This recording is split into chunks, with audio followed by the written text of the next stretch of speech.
नमस्कार, मैं हूं धर्मेंद्र। आप देख रहे हैं online news India.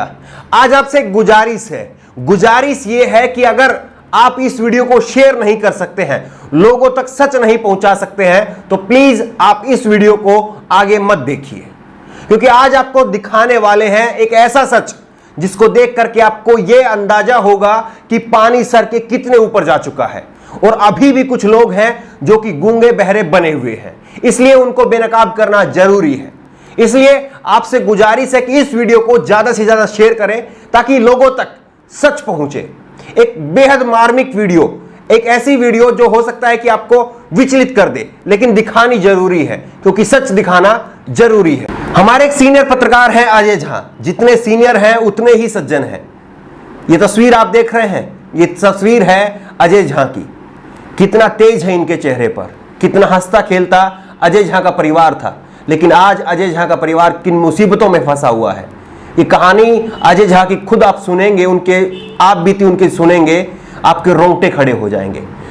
Ajay Jha का पूरा परिवार कोरोना पॉजिटिव है। वो खुद कोरोना पॉजिटिव है, उनकी पत्नी कोरोना पॉजिटिव है, उनकी 2 बेटियां वो भी कोरोना पॉजिटिव है। 5 साल की और 9 साल की 2 उनकी बेटी है। लेकिन इससे भी दुखद बात यह है कि अजय झा के सास और ससुर वो उनके साथ में ही रहते थे और 10 दिनों के अंदर दोनों की डेथ हो गई और उनको कोई लेने तक नहीं आया। कितनी दर्दनाक कहानी है ये। लेकिन कहानी नहीं, ये आप बीती है एक पत्रकार की, उस पत्रकार की जो कि दिल्ली का पत्रकार है, एक सीनियर पत्रकार है। अजय झा की पहले आप बीती सुनिए, उसके बाद में आगे बात करेंगे। मेरा नाम अजय झा है, मैं एक पत्रकार हूँ। मेरे घर में सभी लोग पॉजिटिव हैं। मेरी बीवी, मेरी 2 छोटी बेटी। पिछले 10 दिनों में 2 लोगों की मौत हो चुकी है। मेरे घर में मेरी वाइफ के पिता पहले उनकी मौत हो गई और अब 1 दिन पहले 2 दिन पहले मेरी मदर इन लॉ की भी डेथ हो गई इसी घर में। बहुत देर तक बॉडी यहाँ रखी रही, कोई लेने नहीं आया। एम्बुलेंस आया, वो ले नहीं गया। आपस में सब एक दूसरे के ऊपर जिम्मेदारी डाल रहे हैं। केजरीवाल और बाकी सरकार दावा कर रही है सब कुछ है, लेकिन सच्चाई है कुछ भी नहीं है। लोग बस भगवान भरोसे हैं। बहुत तकलीफ में हूँ मैं और मेरा परिवार।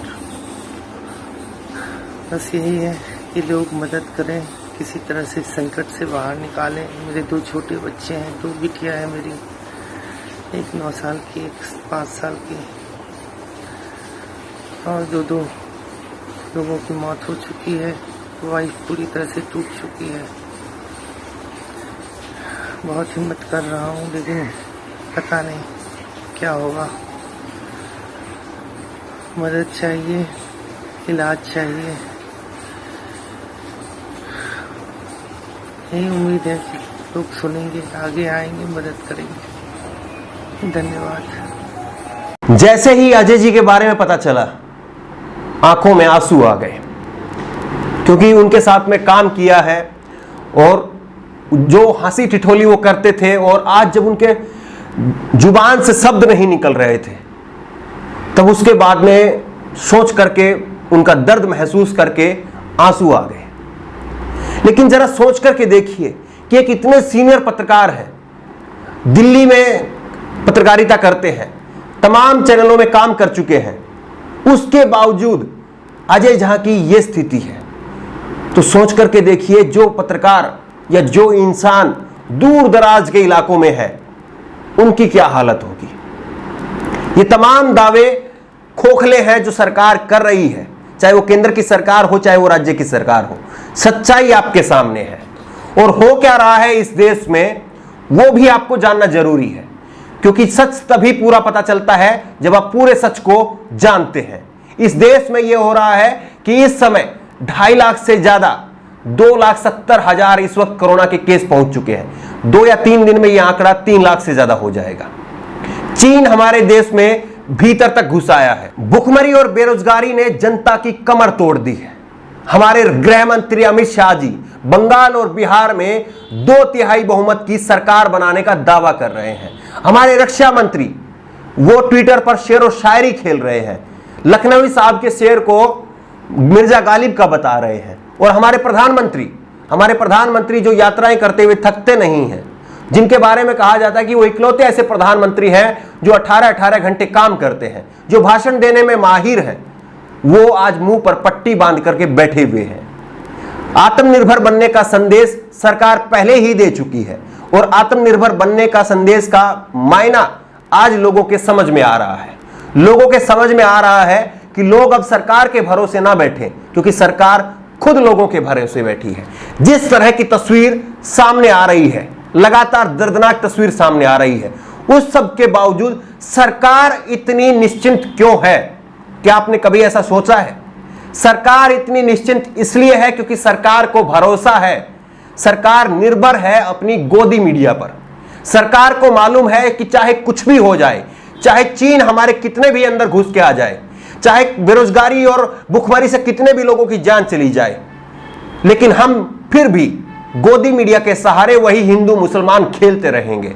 टीवी पर अब भी दिखाया जा रहा है कि दिल्ली दंगों में किस तरह से कुछ मुसलमानों ने मिलकर के, जामिया के कुछ स्टूडेंट्स ने मिलकर के किस तरह से षड्यंत्र रचा, वो तमाम बातें दिखाई जा रही है। बिल्कुल दिल्ली दंगों का सच सामने आना चाहिए, लेकिन दिल्ली दंगों का सच अपनी जगह है, उस पर पुलिस को अपना काम करना चाहिए और उस पर भी क्या काम हो रहा है वो भी लोग देख रहे हैं।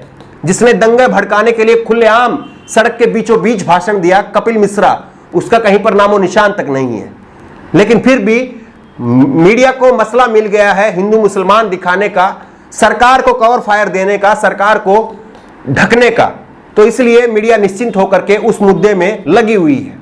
लेकिन दूसरी तरफ लोग मर रहे हैं, आंकड़ा लगातार बढ़ रहा है और अब मनीष सिसोदिया ने कह दिया है कि दिल्ली में 31 जुलाई तक 5.5 लाख केस हो जाएंगे।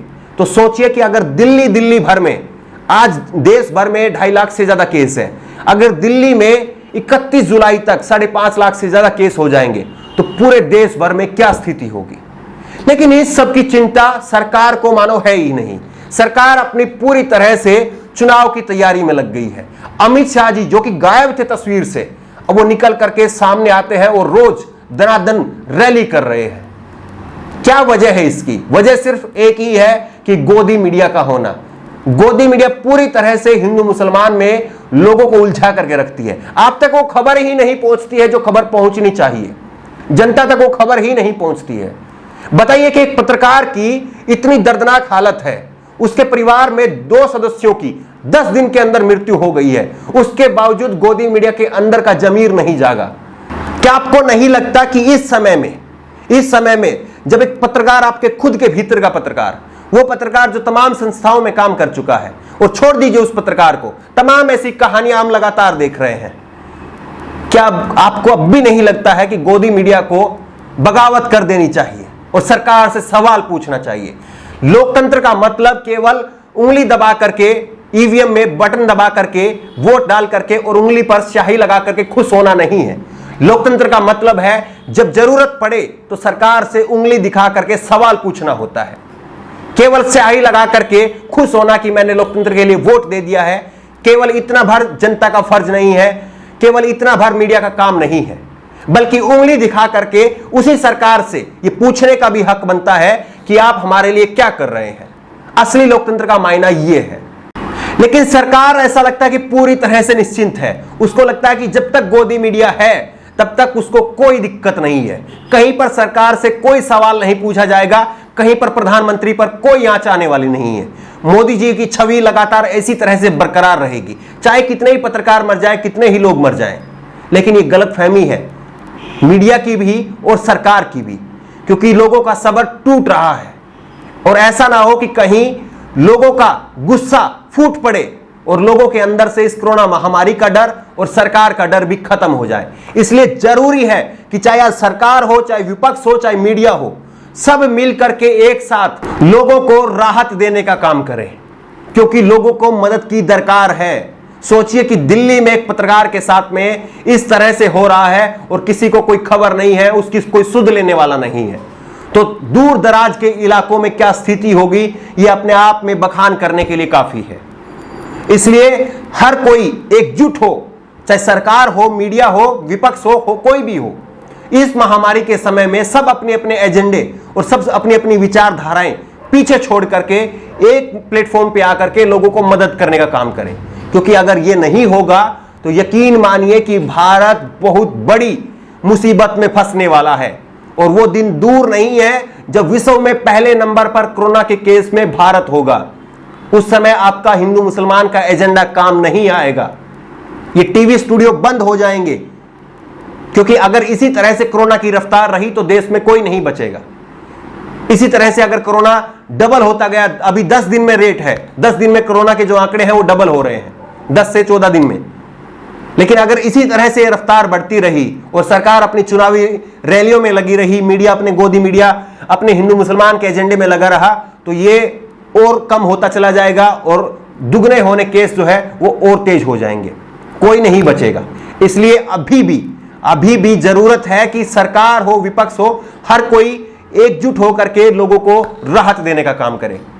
अगर आपको लगता है कि इस तरह का सच जनता तक पहुंचना जरूरी है तो इस खबर को, इस वीडियो को ज्यादा से ज्यादा शेयर करें। आपकी राय नीचे कमेंट बॉक्स में लिख करके हमें जरूर बताएं और इसी तरह की तमाम खबरों के लिए ऑनलाइन न्यूज इंडिया को सब्सक्राइब करें। धन्यवाद। इस खबर को अभी लाइक करें, शेयर करें और ऑनलाइन न्यूज इंडिया की सभी खबरें अपने मोबाइल फोन पर सबसे पहले देखने के लिए अभी चैनल को सब्सक्राइब करें और घंटी जरूर दबाएं।